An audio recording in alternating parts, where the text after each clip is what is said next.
La luminosidad de una casa, la zona en la que se encuentra o su precio son algunos de los aspectos que normalmente consultamos a la hora de comprar o alquilar. Pues bien, ahora a esto se suma la eficiencia energética, un dato que nos ayudará a que el mantenimiento de nuestra casa no sea demasiado elevado.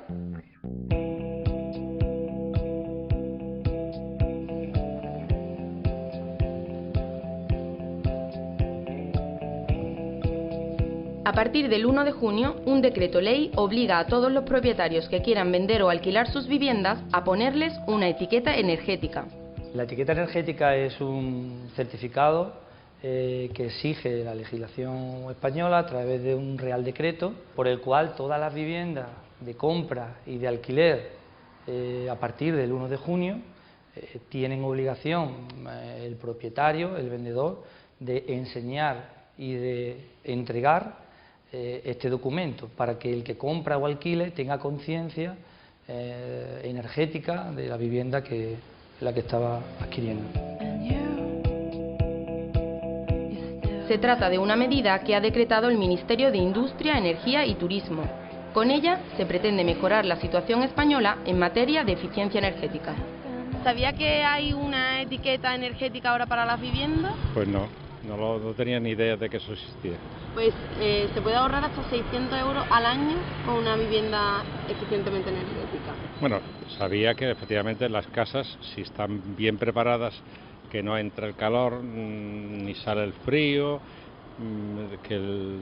pues efectivamente se ahorra energía y se ahorra dinero. Pues me parece muy bien porque gracias a esa medida muchas viviendas, creo que se vendan o se alquilen, ¿no? Pues van a beneficiarse de ver en qué situación se encuentra para mejorar su eficiencia energética y así poder ahorrar la factura. ¿Tú normalmente en casa qué medidas de ahorro energético? Hombre, sobre todo ahora en el verano con el aire acondicionado y demás, mantener las ventanas cerradas, las persianas bajadas y demás. Y bueno, un poco el tema de las ventanas, ¿no? Climatización y demás. Y las bombillas de bajo consumo, las de LED también, que han salido. Y bueno, salen carillas, pero ahorra bastante. Las personas capacitadas para expedir el certificado de eficiencia energética son técnicos que tienen un título homologado, en este caso fundamentalmente arquitectos y aparejadores, o bien otros técnicos que han realizado algún tipo de curso de formación específica por la cual se les habilita para emitir este tipo de certificado. Esta normativa, que ya se aplicaba desde 2006 a viviendas de nueva construcción, ahora se extiende a viviendas existentes.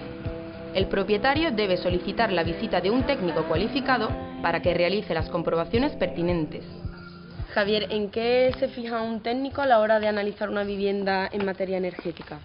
Pues mira, principalmente e inicialmente en los aspectos constructivos. Hay que ver fachadas, suelos, muros, paredes, aislamiento. Yo creo que todo lo referente a la construcción de la vivienda.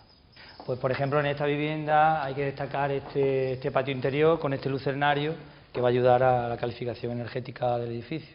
Y a continuación pues hay que ver los sistemas energéticos que existen en la vivienda en cuanto a refrigeración, calefacción y agua caliente sanitaria. Pensemos, por ejemplo, que si tenemos unas ventanas que cumplen con toda la normativa, digamos, tienen los cristales adecuados, los cierres adecuados, pues nos vamos a ahorrar bastante en calefacción, nos vamos a ahorrar bastante en aire acondicionado. Si utilizamos las bombillas de ahorro o utilizamos de manera eficiente la energía apagando las luces cuando no estamos, o ejemplos así que nos parecen muy sabidos, pero que bueno, que no lo hacemos en nuestro día a día habitualmente, pues sí, nos vamos a ahorrar bastante. Los datos que se han tomado son transferidos a un programa informático específico que evalúa la vivienda y la califica en función de su eficiencia energética.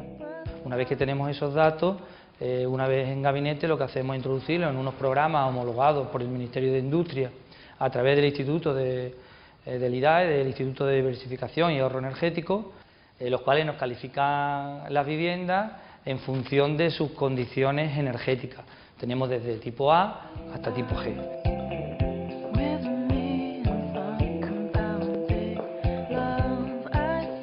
El resultado de este estudio se deriva al Ministerio de Industria para que sus técnicos certifiquen la vivienda. Y si el propietario lo desea, antes de poner la etiqueta a su inmueble puede mejorar sus calidades. Por un lado tenemos las técnicas pasivas, que generalmente estamos hablando de aislamiento del envolvente de nuestro edificio, y por otro lado también la mejora del propio hueco, es decir, la ventana. Pasaríamos de vidrios simples a vidrios dobles, o lo que normalmente se llama como Climalit. Por otro lado tenemos las técnicas activas.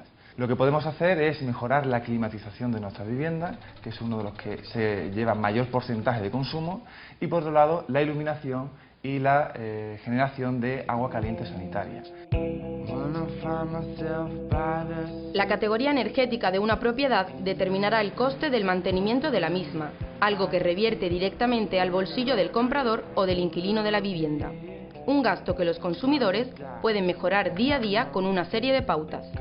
En el tema de electricidad, pues apagar las luces en las habitaciones que no estamos, utilizar siempre bombillas de bajo consumo, no utilizar focos o otro tipo de bombillas, el aire acondicionado o calefacción a la temperatura adecuada. En los temas de gas, pues no tener el gas encendido si no estamos, por ejemplo, utilizando el termo o la hornilla, y en los temas de agua, evidentemente, y como ya se sabe, pues no dejar el grifo goteando, comprobar cisternas y utilizar el agua de una forma racional y responsable. Se estima que un 85% de los inmuebles actuales se situarán entre la letra E y la G, en las peores categorías. Las certificaciones que se van a hacer a partir de ahora, lo normal es que salgan de una clasificación bastante baja. En general, las viviendas se construyen mal. Es decir, curiosamente, la técnica tradicional de los no arquitectos produce condiciones climáticas mejores que las que los propios arquitectos diseñan. ¿Por qué? Porque la técnica tradicional es la técnica de bajo coste, donde tenemos que intentar producir viviendas que son capaces de generar poco consumo. Los arquitectos a eso parece que se les ha olvidado. Hoy en día, con la arquitectura bioclimática, lo que se está haciendo es intentar de nuevo recuperar esta función. El parque de vivienda de Andalucía es antiguo, aunque se haya construido mucho en los últimos años, hay viviendas que tienen más de 50 y de 60 años en toda Andalucía, y por lo tanto las etiquetas energéticas de esas viviendas, que cuando se construyeron ni se imaginaban este tipo de cosas, evidentemente van a dar resultados bastante negativos, con calificaciones energéticas de las peores, de la C, de la D, de la E, y que bueno, que poco se va a poder hacer en edificios que tienen 60 años, ¿no? El certificado de eficiencia energética tiene un coste para el propietario de la vivienda. Dependerá en función de la tipología de la misma y de sus dimensiones, pero ronda los 250 euros. Un desembolso que a primera vista puede parecer desorbitado, pero que a la larga será beneficioso para la valoración del inmueble por parte de los compradores o arrendatarios. En el mercado tenemos una gran cantidad de opciones, ¿no? Donde hablamos de viviendas sostenibles de una manera enormemente vulgar, ¿no? Tenemos una gran cantidad de soluciones donde parece que esa vivienda de madera es una vivienda sostenible, la vivienda con placa fotovoltaica es una vivienda sostenible, etcétera, etcétera. Sin embargo, la sostenibilidad se consigue teniendo en cuenta fundamentalmente técnicas pasivas. Y eso es muy difícil de valorar si no eres técnico. Por tanto, hay un gran aprovechamiento del mercado, donde se etiqueta todo de verde, todo de sostenible, todo de coeficiente.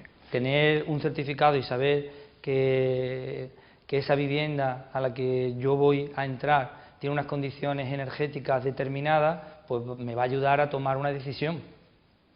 Puedes vivir en un lugar muy bien situado, pero unas condiciones energéticas pésimas, las cuales van a requerir un coste energético mensual mucho más caro que si decidimos por una vivienda en algún otro lugar, pero con unas características energéticas altas. Desde el diseño hay que tener en cuenta todos los procesos de ahorro energético. Es muy importante tener en cuenta, bueno, pues la forma exterior de nuestra vivienda, las capacidades de cambio en función de la estación de la que estemos hablando, cómo se introduce la luz natural en el interior de la vivienda, la ventilación es algo absolutamente fundamental.